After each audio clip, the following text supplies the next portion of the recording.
Hello students, IIT brain में आपका स्वागत। आज हम फिजिक्स में क्लास 11th के टॉपिक रेंज ऑफ लेंथ पर डिस्कस करेंगे। इस वीडियो में हम लेंथ को मेजर करने वाली डिफरेंट यूनिट्स पर डिस्कस करेंगे।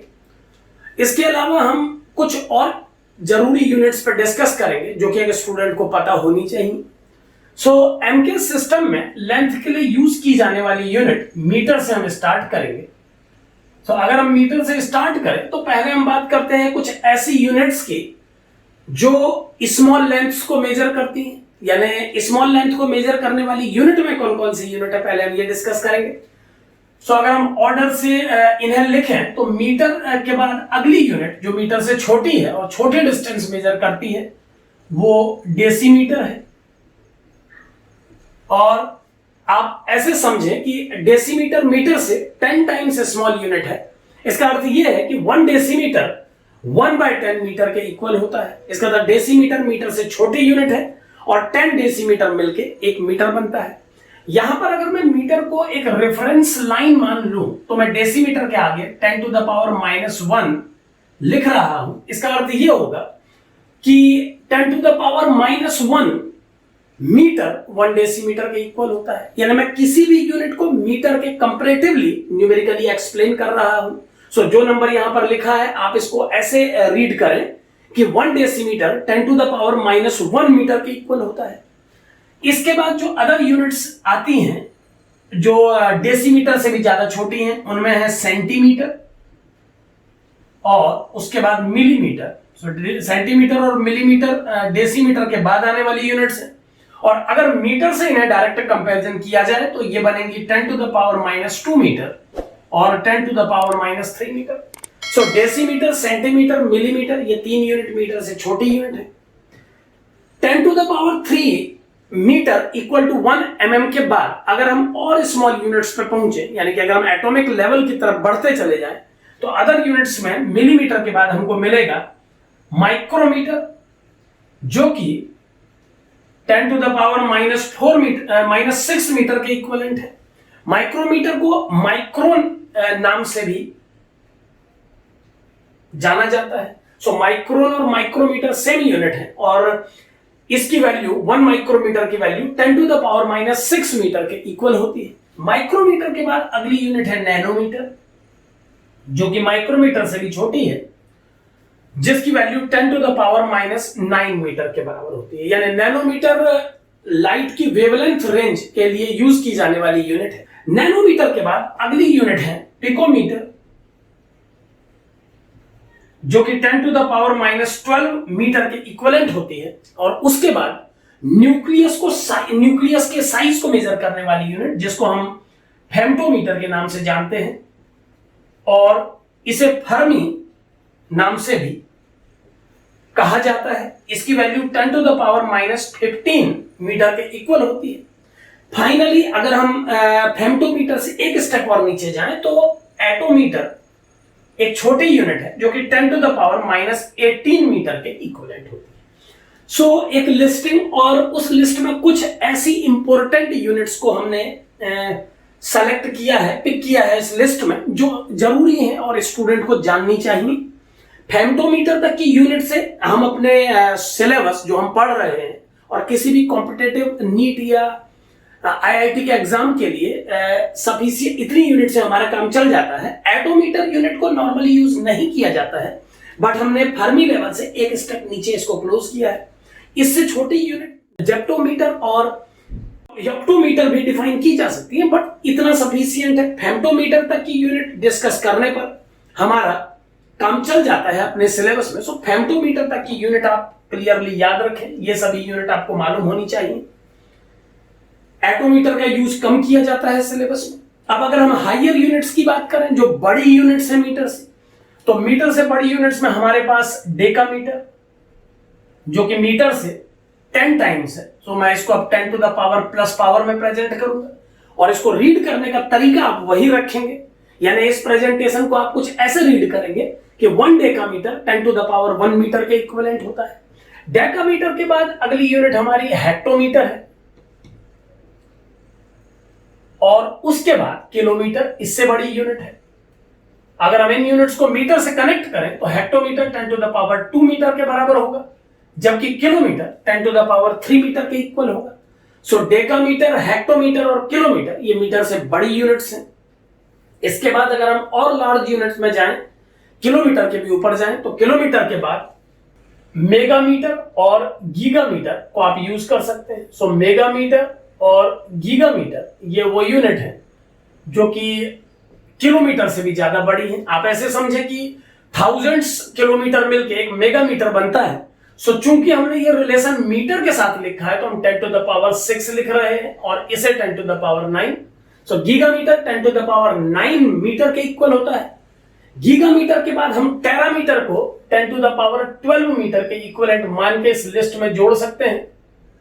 सो terametre 10 to the power 12 unit के इक्विवेलेंट है। टेरामीटर के बाद और बड़ी यूनिट्स में हम लोग पेटामीटर को ले सकते हैं। पेटामीटर 15 पावर इक्विवेलेंस देता है मीटर के साथ, यानी एक पेटामीटर 10 टू द पावर 15 मीटर के इक्विवेलेंट होता है। और पेटामीटर के बाद अगर हम इस सीरीज को बॉटम साइड हमने 10 टू द पावर -18 पे एंड किया है, सो अगर हम टॉप साइड भी इसको 18 पे एंड करें तो एक्सामीटर को जोड़ के आप इस लिस्ट को एक यूनिफॉर्मिटी दे सकते हैं। सो 10 टू द पावर 18 मीटर के इक्वल होता है एक्सामीटर। ये एक्सामीटर, पेटामीटर, टेरामीटर, गीगामीटर, मेगामीटर, किलोमीटर, हेक्टोमीटर और डेकामीटर ये मीटर से बड़ी यूनिट है। इनमें बहुत लार्ज डिस्टेंसेस को मेजर करने वाली यूनिट से लेकर 1 मीटर तक की सभी यूनिट शामिल हैं। और लोअर साइड अगर आप देखें तो हमने स्केल, नॉर्मल स्केल के रेंज से लेकर न्यूक्लियस लेवल तक सभी यूनिट मेंशन की है। सो ये वो यूनिट है जो स्टूडेंट को यूज करनी पड़ती हैं अपने एग्जामिनेशंस में। अगर मैं आपके स्कूल सिलेबस या किसी कॉम्पिटिटिव एग्जाम के पॉइंट से बात करूं तो लोअर साइड मैंने आपको बताया फेम्टोमीटर तक आपके लिए इंपॉर्टेंट है। ठीक इसी प्रकार टेरामीटर तक अपसाइड आप यूनिट्स रिमेंबर कर सकते हैं। पेटामीटर और एक्सामीटर का यूज हमने कम देखा है सिलेबस में, सो मैं आपको टेरामीटर तक सजेस्ट करूंगा कि आप यहां तक इस लिस्ट को कम से कम मेमोराइज करें। और बड़ी यूनिट भी होती हैं इनसे बड़ी, जेटामीटर और योटामीटर करके और भी बड़ी यूनिट 21 और 24 पावर के लिए डिफाइन की जा सकती हैं। बट चूंकि टेरामीटर सफिशिएंट है हमारे लिए, सॉरी मैंने इसे टेरामीटर लिखना चाहिए।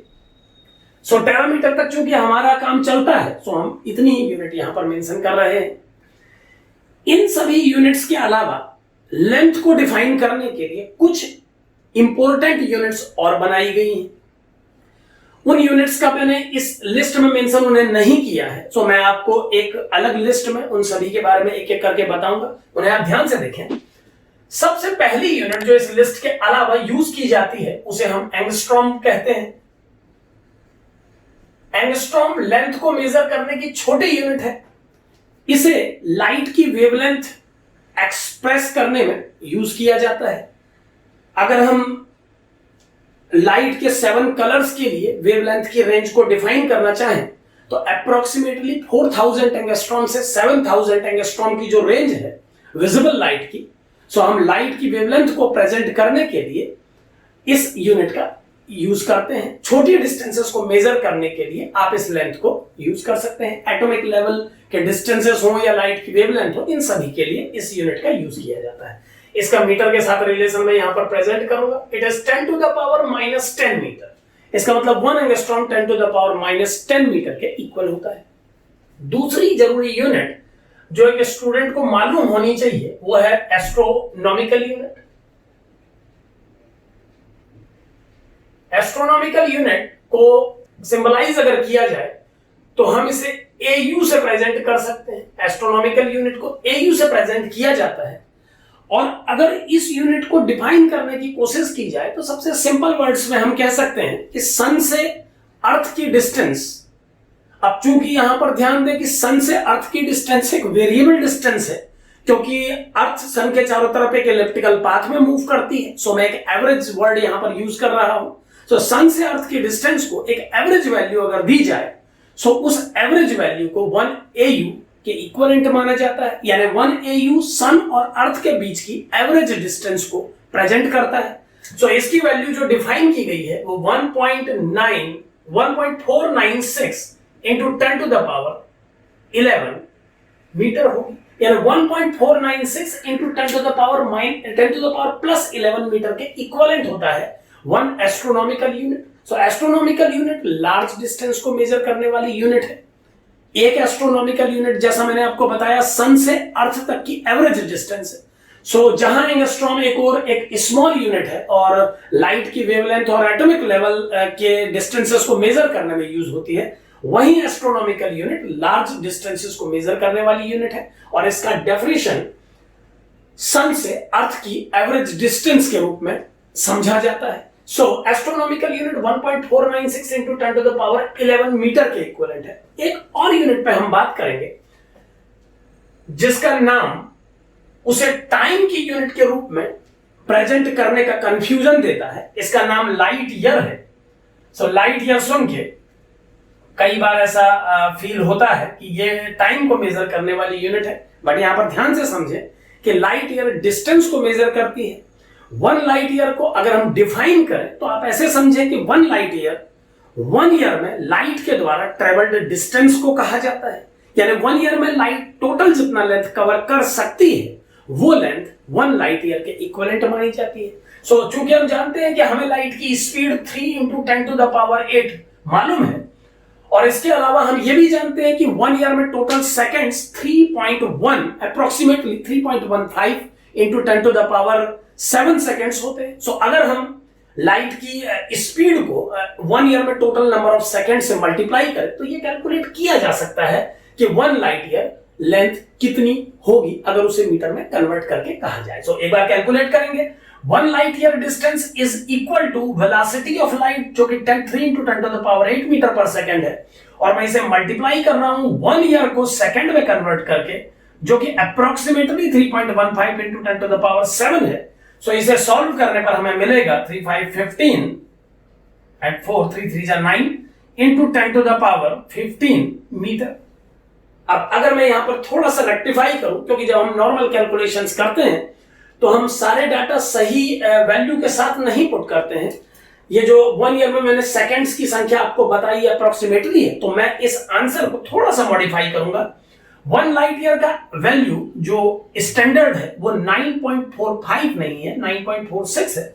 सो आप मान सकते हैं कि ये कैलकुलेशन प्रॉब्लम केवल इस डाटा के थोड़ा सा अप डाउन होने की वजह से हुआ है। अगर हम 1 ईयर में सेकंड्स की संख्या को और एक्यूरेसी से लिखें तो इसका value 9.46 into 10 to the power 15 metre ही आएगा। So 9.46 into 10 to the power 15 metre ये 1 लाइट ईयर का टोटल वैल्यू है मीटर में। सो लाइट ईयर और बड़ी यूनिट है, ये एस्ट्रोनॉमिकल यूनिट से भी ज्यादा बड़ी यूनिट है। एक ईयर में लाइट अपनी स्पीड जो कि 3 लाख किलोमीटर पर सेकेंड है, उस स्पीड से लाइट 1 ईयर में जितना ट्रेवल कर पाएगी वो डिस्टेंस 1 लाइट ईयर के नाम से जानी जाती है।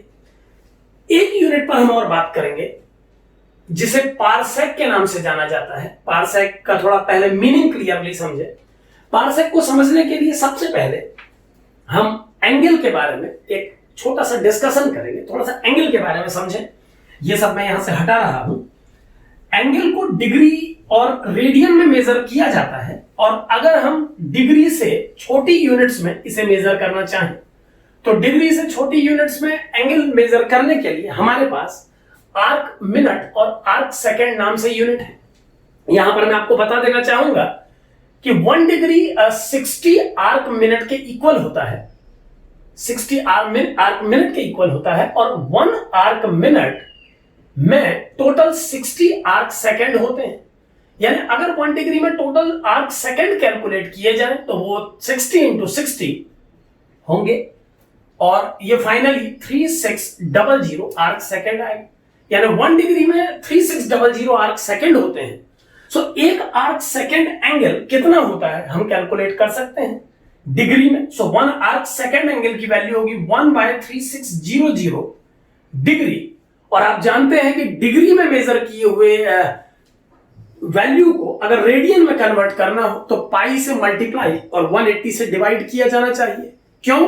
क्योंकि 180 डिग्री पाई रेडियन के इक्विवेलेंट होता है। सो यूनिटरी मेथड से अगर मैं इसे चेंज करूं तो पाई बाय 180 से मल्टीप्लाई करने के बाद ये वैल्यू रेडियन में कन्वर्ट हो जाएगी। यानी एक arc second 1/3600 into pi upon 180 radian के इक्विवेलेंट होता है। अब एक बार आप समझें कि अगर मैं अर्थ और सन के बीच की एवरेज डिस्टेंस, जिसे हमने AU कह के डिफाइन किया था, अगर मैं अर्थ से सन के बीच की डिस्टेंस, जिसे हमने एक AU कह के डिफाइन किया है, उस डिस्टेंस को बहुत दूर जाके मेजर करूं, यानी किसी डिस्टेंट पॉइंट से अगर मैं अर्थ और सन के बीच की एवरेज, या आप ये कह लें कि अर्थ के ऑर्बिटल रेडियस को देखने की हम कोशिश कर रहे हैं, क्योंकि अगर हम अर्थ और सन का एवरेज डिस्टेंस 1 AU मान रहे हैं, तो ये अर्थ के उस ऑर्बिट का रेडियस ही है अप्रोक्सीमेटली, जिसमें ये घूम रहा है सन के चारों तरफ।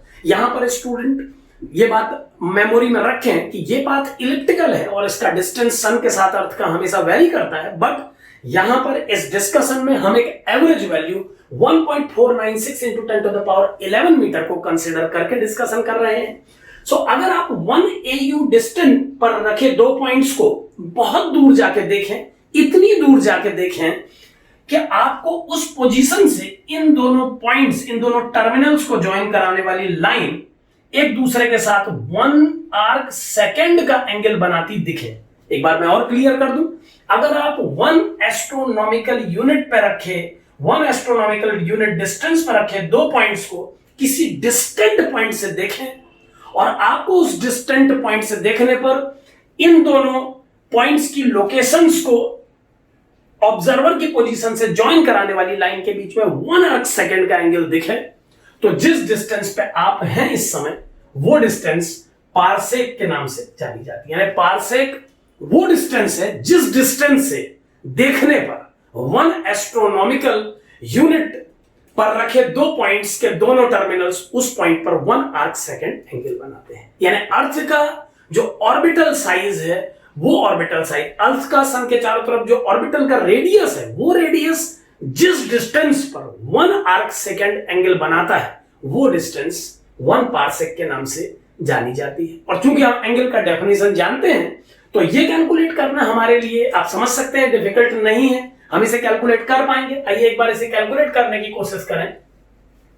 मैं ये लाइट ईयर आप समझ चुके हैं, मैं इसे यहां से हटा रहा हूं। अब अगर हम पारसेक को डिफाइन करने की कोशिश करें उस डेफिनेशन से जो मैंने आपको अभी सुनाई, तो हम कैसे डिस्कशन कर सकते हैं, एक बार समझें। 1 पारसेक को हमने बोला वो डिस्टेंस 1 पारसेक है जिस डिस्टेंस पर रखे किसी पॉइंट पर अर्थ का orbital radius 1 arc second angle develop करता है। सो अगर इस डायग्राम के बेस पे इस डिस्टेंस को L मानते हुए मैं इसमें एंगल की डेफिनेशन यूज करूं, तो एंगल हम जानते हैं आर्क और रेडियस के रेशियो से दिया जाता है। यहां पर एक बात हमेशा याद रखें, इतने छोटे एंगल के लिए कई बार स्टूडेंट कंफ्यूजन करता है कि सर ये कॉर्ड है, आर्क नहीं है, बट आप बिल्कुल मेमोरी को क्वेश्चन से जोड़ के रखें। 1 आर्क सेकेंड एंगल कितने साइज का होता है, अभी मैंने जस्टिफाई किया था कि ये डिग्री का 3600th पार्ट है।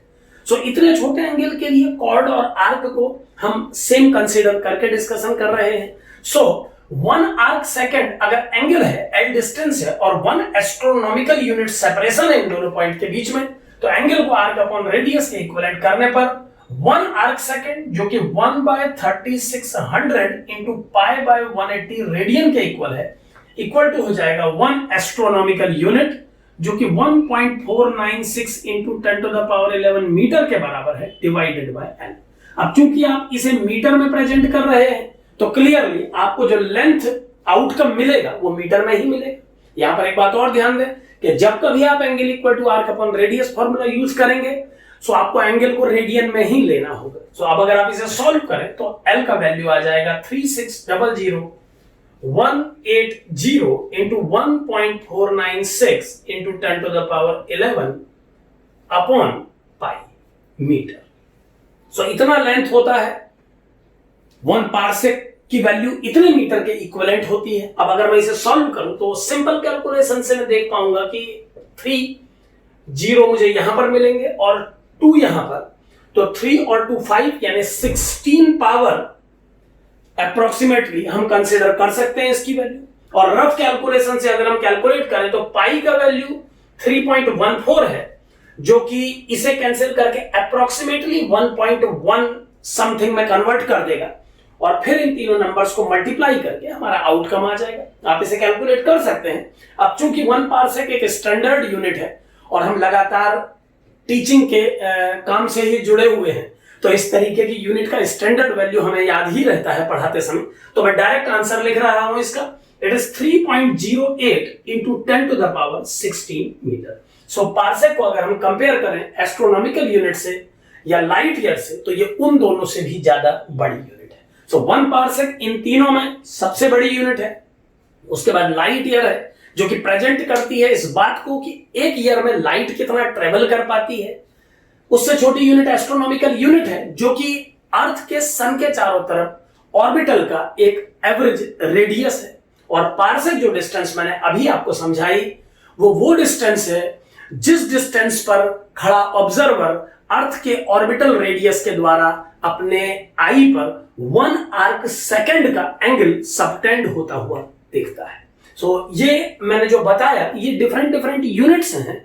हालांकि एक सिंपल टॉपिक है, लेकिन 11th के बिगिनर स्टूडेंट्स को इन सभी चीजों का आइडिया होना चाहिए। और चूंकि हम कंप्लीट थ्योरी, न्यूमेरिकल और डेरिवेशनल पार्ट सब कुछ कवर करते हुए चल रहे हैं, तो किसी भी एस्पेक्ट्स पर आपको इस तरीके के थ्योरेटिकल वीडियो भी मिलते रहेंगे। Thank you.